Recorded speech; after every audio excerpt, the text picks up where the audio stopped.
కోసం కాదు, అప్పులు అడిగే వాళ్ళు తగలరని. 15 సంవత్సరాల క్రితం వాళ్ళ ఆవిడ అతనితో చెప్పకుండా 10 కాసులు బంగారం కొంది. తర్వాత బంగారం 500 తగ్గింది. నష్టం వచ్చిందని కోపం వచ్చి భార్యతో మాట్లాడటం మానేశాడు. ఆ తర్వాత బంగారం రేటు పెరిగింది.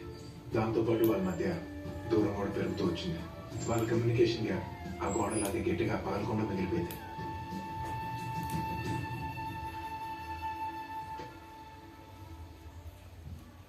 అలాంటి మనిషి మా నాన్న పోతే మా కోసం రావడం ఆశ్చర్యం అనిపించింది. ఇంకొక 5 ఏళ్ళు ఉంటే పరిస్థితి బాగుండేదేమో. ఇప్పుడైతే మాత్రం చేసిన అప్పులు దాచిన డబ్బులు రెండు ఈక్వల్ గా ఉన్నాయి. రియల్ ఎస్టేట్ లో పెట్టిన డబ్బులకి ఎప్రిసియేషన్ రాలేదు. 60 దాకా ఇరుక్కుపోయింది. ఇళ్ళు, కార్లు, పాలసీలు, డిపాజిట్లు, బంగారం, పెయింటింగ్స్ అన్ని కలిపి అమ్మినా సరే అప్పు తీర్చడం కష్టం. అలా అని ఇప్పుడు ఇవన్నీ అమ్మేసి రోడ్డు మీద పడిపోవాలంటే అక్కర్లేదు. దానికో పద్ధతి ఉంది. మీకున్న ఆస్తి మొత్తంలోనే ఏమాత్రం విలువ లేని ఈ షేర్స్ ఒకటే. మొన్న మార్కెట్ పడిపోయాక ఇవి చిత్తు కాగితాలతో సమానం.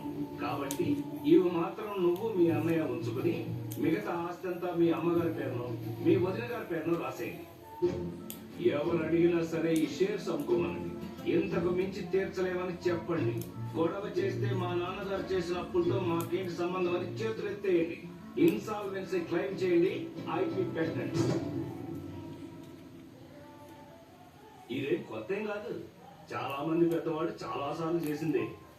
ఓ 2-3 ఏళ్ళు సైలెంట్ గా ఉండి ఆ తర్వాత మీ వ్యాపారంగా మీరు చేసుకోండి. అలా చేస్తే మా నాన్నగారు పరుపు పోతుంది కదా. ఆయనే పోయాడు కదా. So please. నాకు అర్థం కావట్లేదా నీ ప్రాబ్లం ఏంటి? సో మా నాన్నగారు నమ్మి డబ్బు ఇచ్చిన వాళ్ళందరం మోసపోవడం కరెక్టా? నిన్ను క్యారెక్టర్ సేమ్ రా. నువ్వేనా మరి